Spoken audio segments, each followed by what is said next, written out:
दोस्तों, मौसम की गर्मी के साथ साथ में चुनाव की भी गर्मी बढ़ती जा रही है। हम बात कर रहे हैं तीसरे चरण में हुए 10 सीटों के लिए। उसमें से समाजवादी पार्टी और बीजेपी कितनी सीटों पर बढ़त बनाए हुए है। समाजवादी पार्टी और बीजेपी में सीधे टक्कर थी, इसलिए हम बात करते हैं कि समाजवादी पार्टी इस चुनाव में जो 10 सीटों पर चुनाव हुआ है कितनी सीटें जीत सकती है। इस बार 2019 में समाजवादी पार्टी इन 10 सीटों में से मात्र 2 सीटों पर सिमट गई थी। 8 सीटें बीजेपी ने जीत हासिल की थी। तो हम इस बार इन 10 सीटों का एनालिसिस करेंगे और बात करेंगे कि समाजवादी पार्टी इस बार कौन सी स्थिति में है।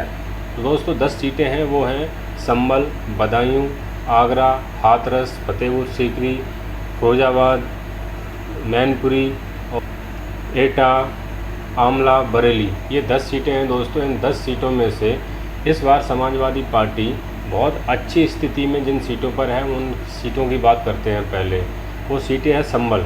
2019 में भी समाजवादी पार्टी ने बहुत बड़े अंतर से ये सीट जीती थी और इस बार भी समाजवादी पार्टी वहाँ बहुत बड़ी स्थिति में, बहुत मजबूत स्थिति में है, क्योंकि 2019 में भी ये सीट समाजवादी पार्टी ने जीती थी। इसका मेन कारण था कि यहाँ जो मुस्लिम मतदाता है बहुत बड़ी संख्या में है, 77% यहाँ मुसलमान हैं।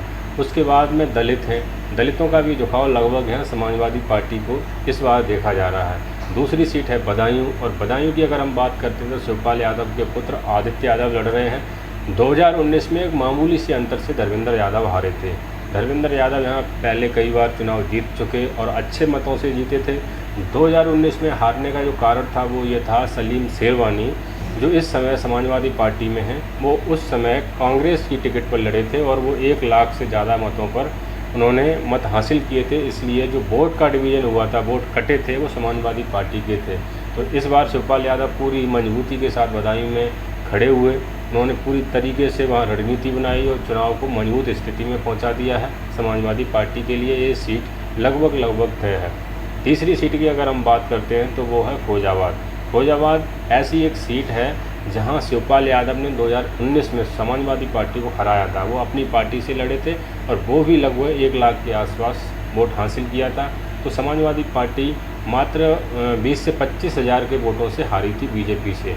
तो इस बार शिवपाल यादव ने फिरोजाबाद में चुनाव भी किया, प्रचार भी किया और पूरी तरीके से समाजवादी पार्टी के जो प्रत्याशी हैं अक्षय यादव, रामगोपाल यादव के पुत्र हैं, उनके लिए वो वहाँ खड़े हुए दिखाई दिए। तो इस बार जो चुनाव के समीकरण हैं फिरोजाबाद में वो एक तरफा समाजवादी पार्टी के लिए दिखाई दे रहे हैं, क्योंकि बीजेपी में भी विदर्घात हुआ है। अंदर खाने बीजेपी के कार्यकर्ता और नेता बीजेपी के जो प्रत्याशी है और उसके खिलाफ हो गए, उसके खिलाफ मतदान कराने के लिए लोगों को उत्साहित किया। तो यहाँ फिरोजाबाद में एक बात देखी जा रही है। अब हम चौथी सीट की बात कर रहे हैं। चौथी सीट है मैनपुरी की। ये तो दोस्तों कन्फर्म है, इसमें कोई भी आकलन करना, कोई भी एनालिसिस करना, कोई भी समीकरण की बात करना बेकार की बात होगी, क्योंकि मैनपुरी एक नेताजी की कर्म भूमि रही है और मैनपुरी में हमेशा से 1996 से लेके और इस चुनाव में भी समाजवादी पार्टी ही जीतती दिखाई दे रही है और जीतती आई है दोस्तों। ये 4 सीटें हो गई। अब हम जो कांटे के मुकाबले हैं उन सीटों की बात करते हैं। एटा की सीट है। पिछली बार बीजेपी बहुत बड़े अंतर से जीतती रही है, लेकिन इस बार ऐसा नहीं है। यहाँ समाजवादी पार्टी ने बहुत कड़ा प्रत्याशी उतारा है, कड़ी टक्कर हो रही है, वहाँ कोई भी जीत सकता है। अभी कहना बहुत नामुमकिन सी बात नहीं है। हम आगे की सीट बात करते हैं आमला की। आमला में भी बहुत ही कड़ी फाइट हुई है, बहुत ही अच्छा मुकाबला हुआ है। ये कांटे की टक्कर होने वाली है। अब हम बात करते हैं जो बीजेपी की फेवर में जाने वाली सीटें हैं, वो है आगरा, बरेली और फतेहपुर सीकरी।